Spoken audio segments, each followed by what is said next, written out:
How do you know if your Olympic lifts are limited by strength or technique? How do you stop tipping forward in the squat? And when is it okay to use straps in your training? In episode 30 of the Last Set, Best Set podcast, Coach Calvin and I dive deep answering these questions and more. And if you want your question answered on next week's episode, then make sure to leave a comment down below. Welcome back to the Last Set, Best Set podcast. I'm Coach Brian. I'm the owner of Big Ben Strength. I've been teaching Olympic lifting for the last 11 years now. And I am Coach Calvin. I am current captain of Lindenwood University's Olympic weightlifting program, as well as a coach through Big Ben Strength. And today we're going to be answering some questions that you guys submitted to us, starting with question number 1. How do you know if you've got a technique issue or a strength issue? So why don't you go ahead and kick this off? Yeah, this is a really interesting topic. Technique and strength are similar, and they definitely have some aspects that overlap. You can kind of think of it as like a Venn diagram. Where there is some parts of technique that are strength related, and there's some parts of strength that are technique related. For instance, like a good example in Olympic weightlifting is if you're not hitting the bounce in a clean, you're probably not going to be able to clean as much. So strength is basically just your ability to produce force. This can be defined in a lot of different ways. It could be measured in different exercises. Your bench press strength versus your back squat strength versus your front squat strength. It could be measured at different speeds, or maybe even relative or absolute intensities. So how many reps can you do with 80%? That's a type of strength. Technique, on the other hand, is, I'd say, a little more complicated. Strength is kind of easier to wrap your head around. But technique is a little wider ranging. Where it's combining various aspects of timing, body awareness, kind of movement patterns that you've just ingrained in your brain through years and years of training, as well as knowledge. You have to know what to do. You have to know which is the best way to move, the best way to lift, and that's really important there. The overlap kind of between strength and technique comes with the ability to hold positions, maintaining technique as the weights get heavier. So surprise, when the weight's heavier, it's harder. Some people seem to not get that one, but let's just talk about some common errors that might be attributed to strength, but are actually a technical issue that if you know about or if you can apply to your lifting, could help you out there. Yeah. So there's 3 main ones that really come to mind. So the first one is getting pinned under heavy cleans, kind of like what you were just talking about. If you don't ride the bounce out of the squat on the clean, it's going to feel a lot harder. So a lot of the time people will assume that if you get stuck under a heavy clean that you just need to get your front squat strength up, and that's probably not going to hurt. But at a certain point, most of the time, this is not a front squat strength related issue. Most of the time I see it as a bar crash or a timing related issue. So how you know that this is a problem, if you video your lifts, if at any point you see space between the bar and your shoulders in the pull, that means that you probably have some sort of bar crash issue. That means that the bar is getting higher than your shoulders and then landing down on you at the bottom of the squat. And so if you are trying to hit a squat, it is so much easier if you don't also have weight coming down on you, landing on you, making it not just the weight that's on your shoulders, but also the speed of that weight coming down that makes it a lot harder to stand back up. So that'd be the first one that really comes to mind. What's something else that you think about that comes to mind there? Yeah, another one that some people see is like instability in the snatch. So you might be walking them all around, or you might have trouble maintaining weights overhead. A lot of times, maybe you can help this with getting stronger, or even just positionally stronger, working on overhead squats.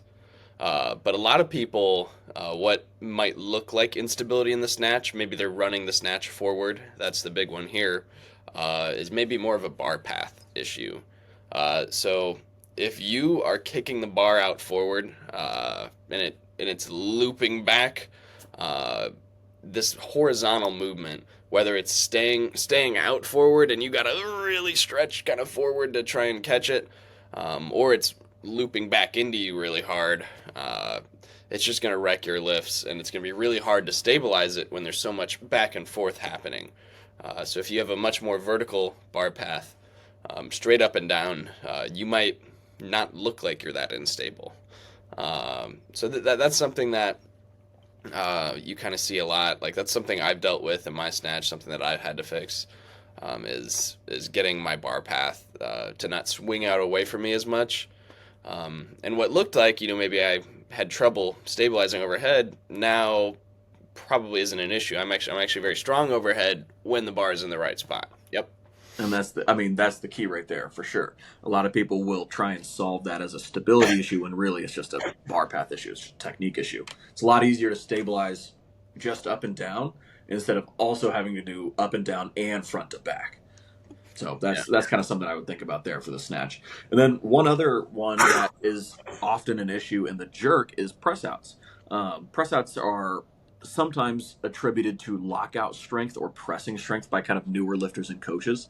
So they'll kind of throw all kinds of pressing strength exercises like push presses or strict presses into your training program, maybe even tricep isolation exercises. But most of the time, it's just going to come from either poor timing or bar placement overhead. So one, if the bar is forward overhead, it becomes so much easier to accidentally press out instead of catching with a locked elbow. So I would say, like, just make sure that you're focusing on driving that bar back behind your head in a smooth bar path and not letting it get out in front of you. And there's all kinds of issues that can cause that. We've got other videos on that you can learn about. Now, timing related issues are a little bit more of a common error here in the press out, especially.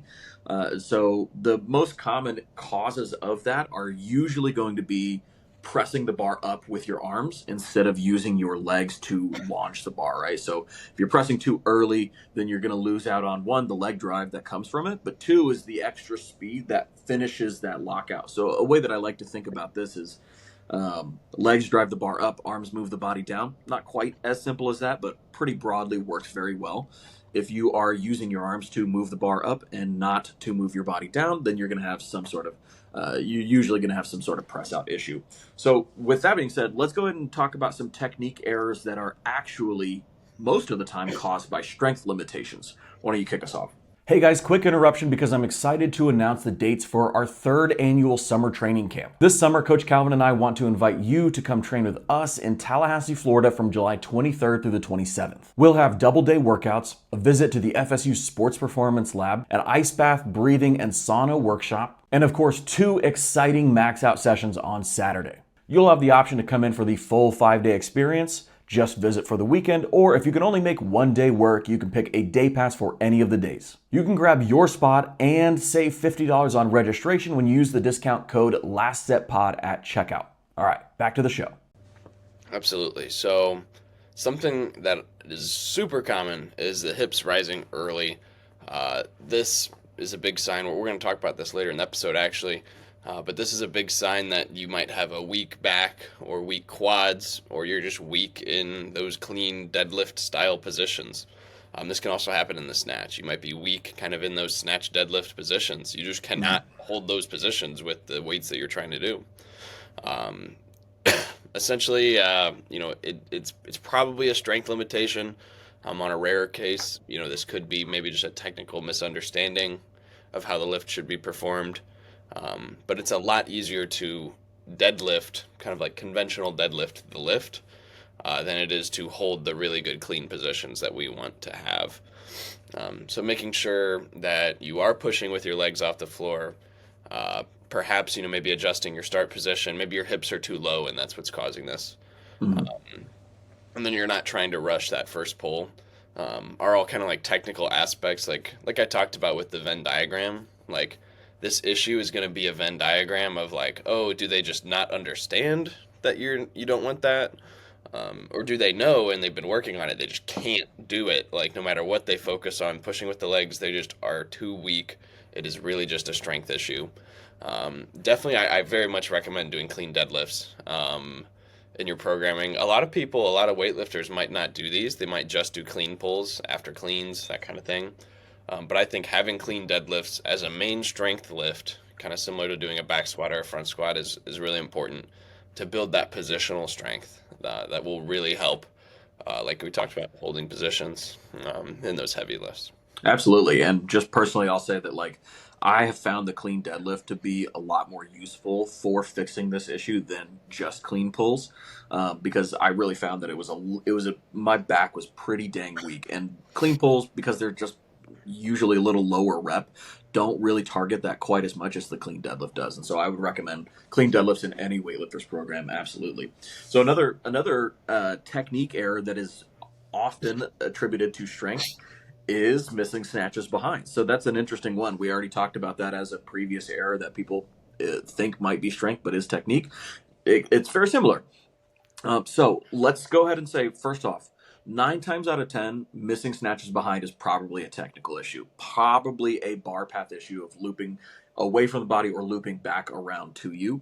But for some lifters, if you have efficient technique, you have solid technique, you've got your bar path dialed in, but you're still having issues with missing the bar behind, especially if you are a longer armed lifter, then you may want to focus on building some strength in the chest and the upper back. I've got a few lifters that have been the case over the last few years, but again, much more rare. Still, most of the time, a technique issue. But if it's not a technique issue, definitely try and implement some things like dumbbell bench press, even barbell bench press, chest flies, rear delt flies, overhead carries, bent over rows, and ITYs. All of these kind of just build up a lot of muscle around the shoulder.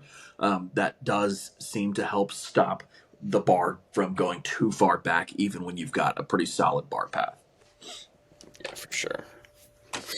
The next issue that we kind of see maybe mistaken as a technique error, but might actually be a strength limitation, is early arm bend. So a lot of people think you just need to keep your arm straight. You just need to keep your arm straight in the pull. They just aren't understanding that. But if you're a coach, or if you are someone that has struggled with early arm bend, you probably know that it's not that easy. Mm-hmm. It's not just about keeping your arm straight. There's sort of a real need that it feels to use the arms to complete the lift. Now, this might be a strength limitation of the back, or perhaps the legs in the pull. That's a lot of times what you see. It might also be positionally something as far as your balance, like your arms are needing to correct the pull because of your balance, and that might have to do with where your hip and knee positions are. That could also be a strength thing. So like I talked about, Venn diagram, each one of these is going to be a Venn diagram. But this issue specifically, a lot of times people are really weak in the upper back, lower back, as well as the hips and hamstrings, that whole posterior chain. And so they really are trying to use their arms to get that bar back because their upper back isn't quite strong enough to hold that upright position that you need to get the bar all the way into the hip, or into that good, powerful power position. Some things that could really help is focusing on your accessory work for that upper back, as well as doing heavy pulls. Heavy pulls are really good for this kind of thing. Kind of like the clean deadlift as well too is a good one that we talked about. I'll even do a tempo eccentric clean deadlift through part of the year. That's one that's going to be huge for maintaining that upper back angle and tightness. You don't want to be curving over. So we're just extending the weight at which your technique breaks down. So the goal isn't necessarily, right, to hit a crazy 1 RM new clean deadlift PR.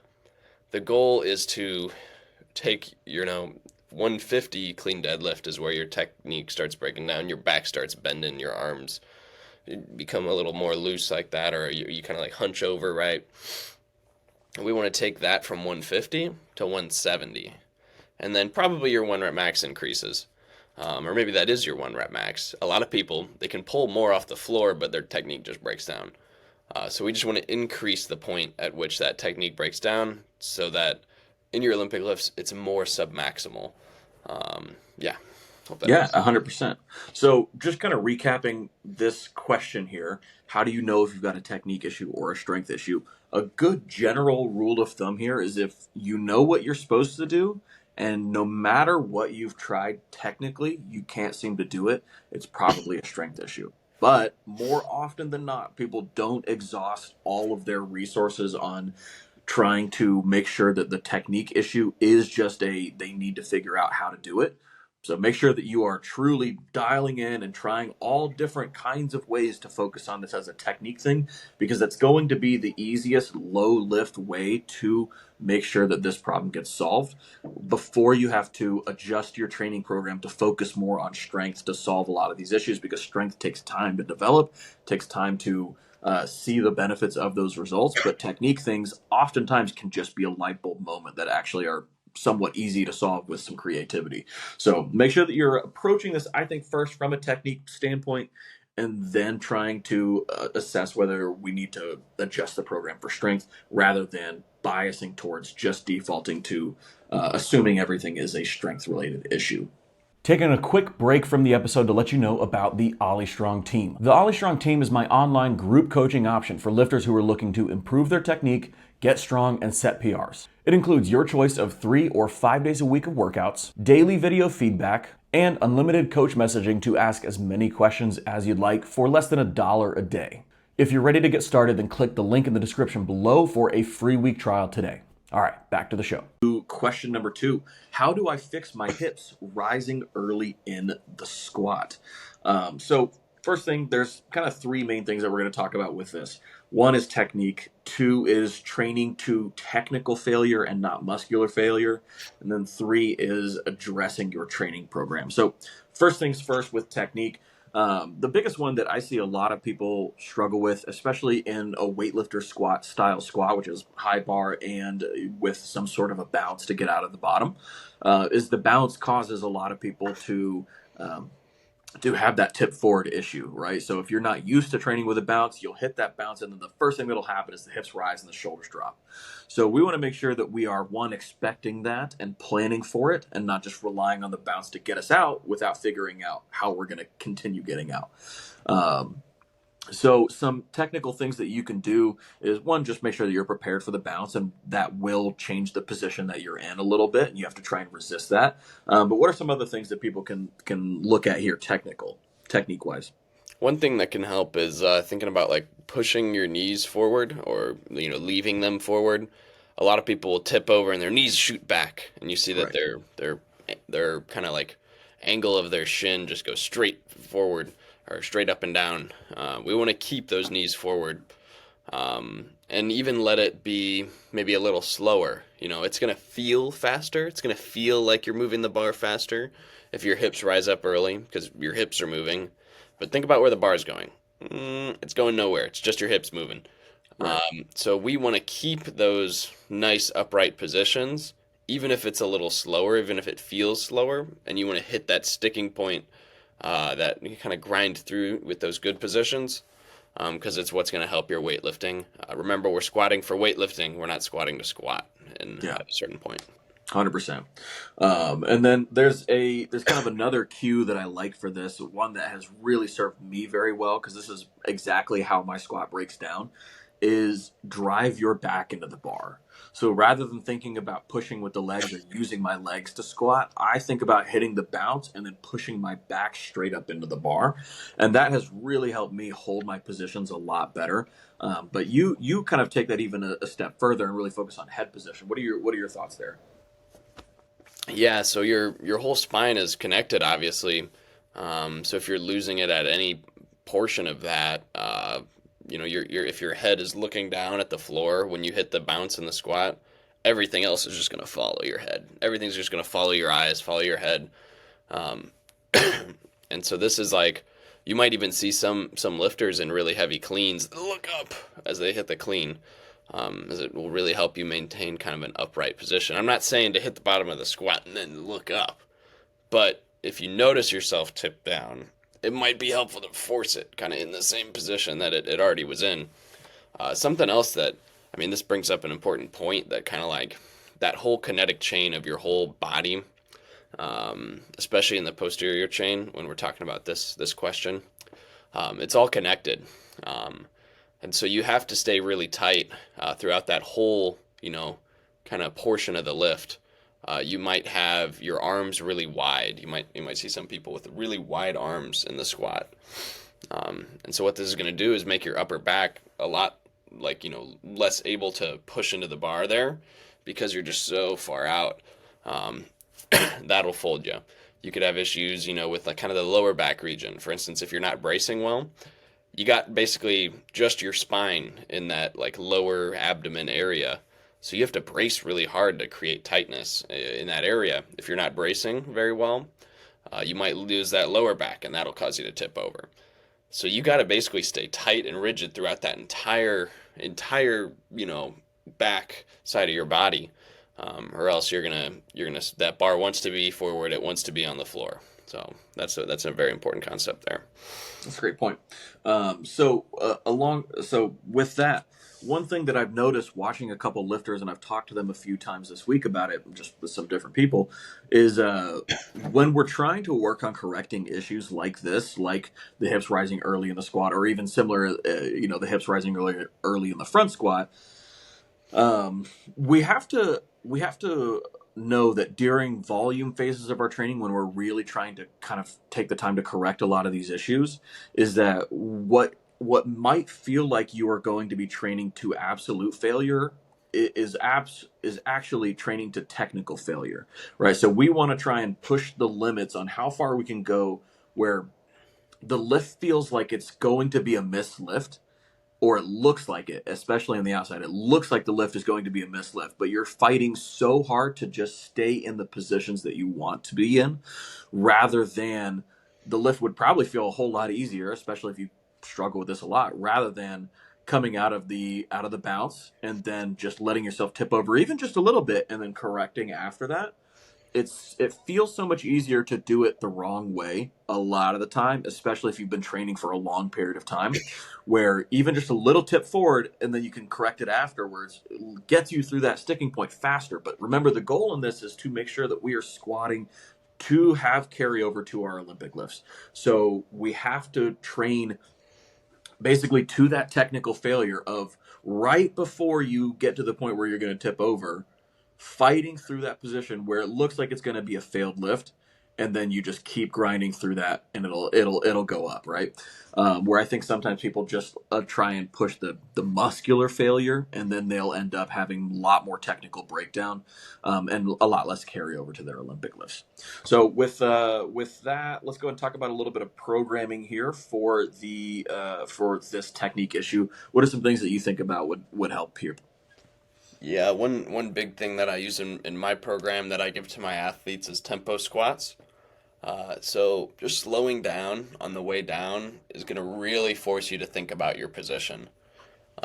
Most people, if they're doing a tempo squat, are going to be able to hold those positions better on the way up than they would on the way down.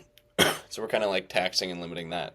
This can be really useful too if you have a spotter and you might be going a little heavier than your abilities on these tempo squats. So you could almost do like an overload eccentric almost. Overloaded eccentric, yeah, there. And so that could be really useful as you can hold positions better eccentrically than you can in the concentric. So that's something that we've played around with on our programs. You kind of need a good spotter, someone you trust, someone that knows how to spot a squat right, to be able to do that. But it could be beneficial. Something else you could think about is in your accessory work, doing quad isolation. You might have weak quads. You might need to be doing some sissy squats, some quad extensions, different exercises that could help just bring up the strength in that specific, kind of set of muscles. So that's something that could be beneficial for some people, especially if you are going up a weight class and you know that this is a weakness of yours. You want to put extra focus into building muscle there because obviously having muscle is, how we facilitate strength gains in the end of the day. Yeah, big muscles equal good. Some other muscles that you might want to try and prioritize here is some back strength, right? So back isolation work. I'm a huge on back isolation work. So I think GHD back extensions, dumbbell rows, pullovers, reverse flies, all these just to build up some muscle in the entire back. Really helpful, but there's a ton of exercises that you could do for back strength. So I broke down 7 of the best ones in this video. If you're watching on YouTube right here, you guys can check that video out there.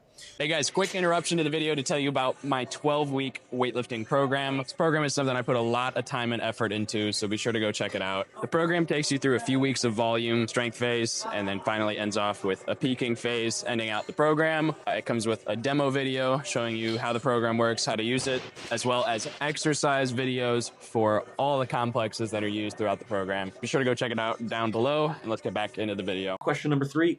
When is it okay to use straps in weightlifting? So why don't you go ahead and kick this off? Yeah, so everyone can train, how they want to. We're just here to try and give people the best practices, kind of the best, what we think is the best ideas. Specifically, kind of with competition. We that's a big focus in weightlifting. Is how to train the best for competition. Those are the lifts that matter to a lot of us. Training with the hook grip and snatch is then really important if you're thinking about competition. Can't use straps in competition.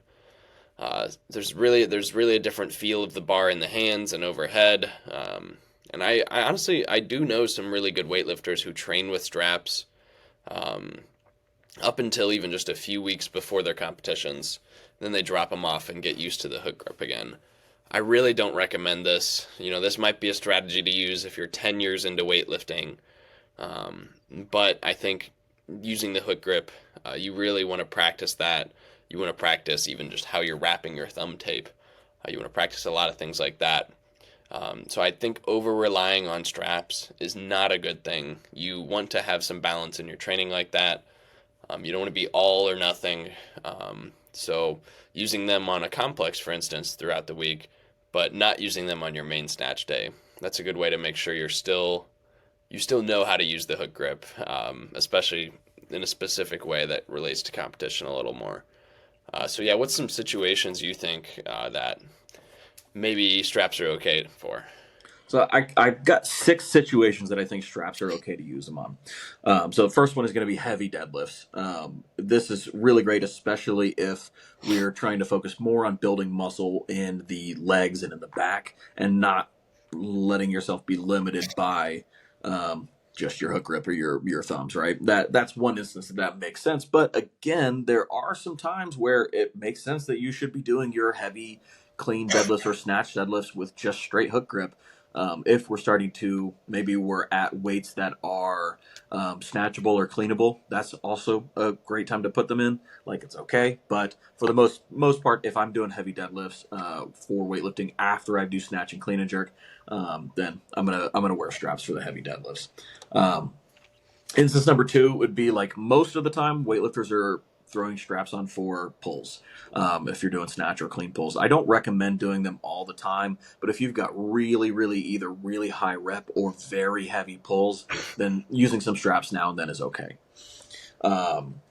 Instance number 3 would be for high rep snatch complexes or stuff from the hang when we're doing just a lot where we've got to hang onto the bar for a long time. We don't want to have to worry about re-gripping the bar if you do lose your grip and if you do lose your hook grip in the snatch. We don't have to worry about that at all. And just using the snatch for complexes is really great for that. And kind of like you already mentioned there. And then instance number 4, if your hands are absolutely destroyed from training, this can happen if you rip your hands or if you have been doing a lot of training sessions and your hands are just beat to hell. Maybe and you get a lighter day, something that's not quite as much of a big focus for the week. Using straps then, especially if it's the only tolerable way to train, totally okay. Now, one thing I would say is I would avoid them on heavy, full cleans. Experienced lifters, like people who've been doing it for a long time, can use straps for cleans, but I'd say, like, I would really only do that if you're going to be doing higher rep, like very light, power cleans, maybe hang cleans, maybe cleans where there is no doubt in your mind that you're going to make this lift. Like that is kind of the approach here. But for the rest of people, most of our audience probably should be using straps for cleans. And then the final one is using straps for any accessory exercises in which the muscle that you're trying to train would be limited by your grip strength. So this is a lot more common to see in bodybuilding, but things like RDLs and split squats, use straps for those because the marginal benefit of like a little bit more grip strength isn't really going to move the needle all that much, but getting stronger hamstrings and glutes and quads will. You can use it for some of your back exercises too, like if you're doing really heavy dumbbell rows or pull downs, it might make sense to use them. Though I think if you're doing some more moderate weight, I think weightlifters do tend to have pretty terrible grip strength because they use hook grip all the time. So doing some grip limited exercises is okay if you're doing more volume focused accessory work there. So that was a whole lot of instances there, but those are generally when we are using straps and generally when we're not is on heavy snatches when we're really trying to push the weight on those. That's our main focus. We're probably not going to use snatch quite as or use straps quite as often unless you're maybe a more experienced lifter who's been around the block for a while. If you like that, does that cover everything? I think. Yeah, most likely. I think so. I think just one thing is you gotta auto regulate a little bit when it comes to straps and hand grip strength. So one strategy I like to use, maybe I'm doing clean deadlifts and I hook grip until basically I can't anymore, and then I put on straps. Yeah. Or same kind of thing with some accessory work. Like if you feel like your grips, you do a couple sets and then you feel like your grip's giving out, then you can throw on the straps. But yeah, not just like relying on them for every set you do, even when you probably don't need them. That's a great point. Yeah, is popping them on like midway through the workout instead of just straight from the get go for every set. Yeah, absolutely. It's good stuff. All right, guys, let's go and get into the shout out portion of the podcast where we shout out a few lifters who are putting up some big numbers, or they're making some technique improvements, or they are generally doing something that we find impressive and they need to be shouted out for. So the first lifter that I wanted to shout out here actually is a coach, Bajunda Strong on Instagram. This coach has tagged me in a few of his athletes' lifts, and I have been blown away. So this first one that I want to show is a 120 kilo behind the neck jerk triple from a 13-year-old lifter. His name's Liam. So that's pretty dang impressive. Like 120 kilo, that's 264 pounds by a 13-year-old. Pretty dang solid. And I know he's a national champion in the 13U division, so that's awesome.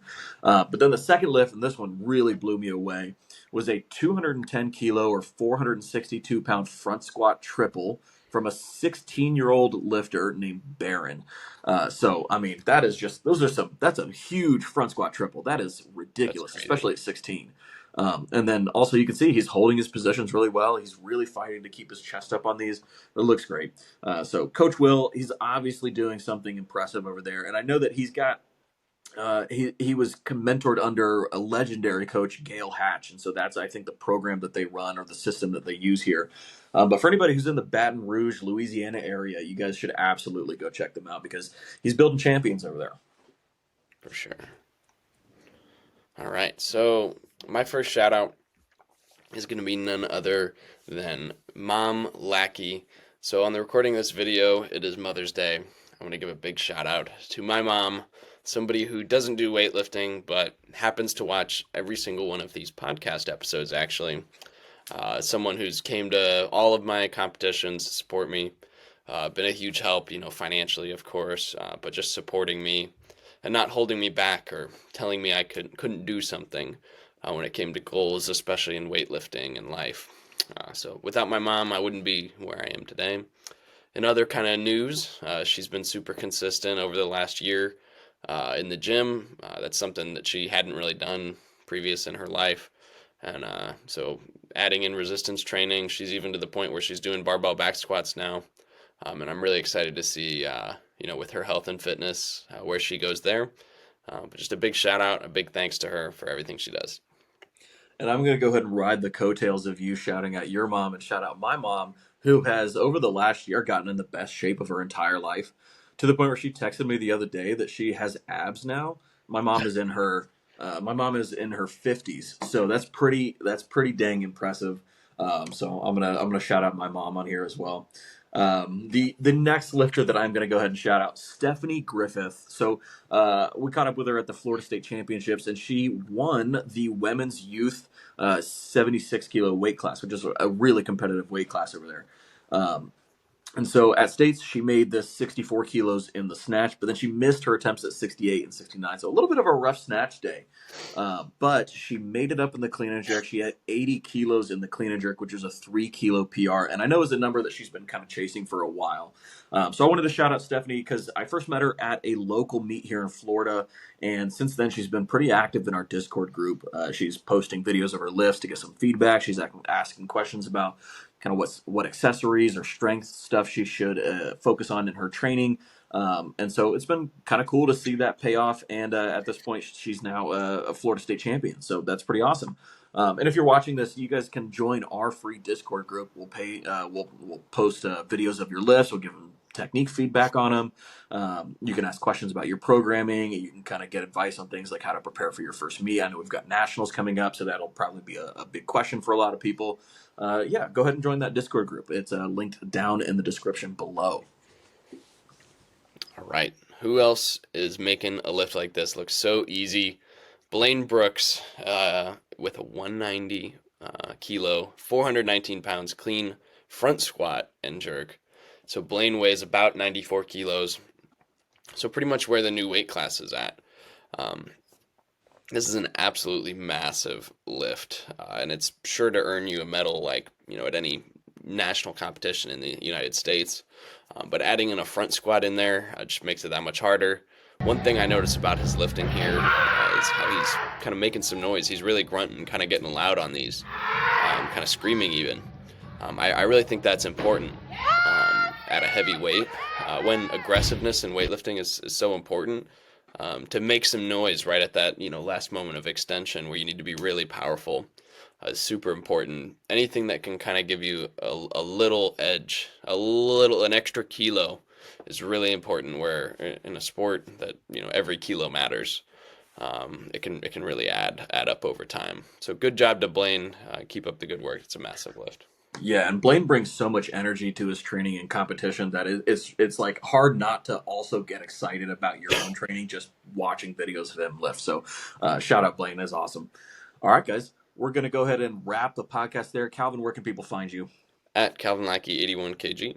And you guys can find me at Big Ben Strength on every platform. Make sure to check out our programs linked down below. But most importantly, if you watch through the end of this whole podcast, come out to our training camp. We're hosting a training camp July 23rd through the 27th here in Tallahassee, Florida. You guys can find all the details about that linked in the description below. We'll catch you guys next week.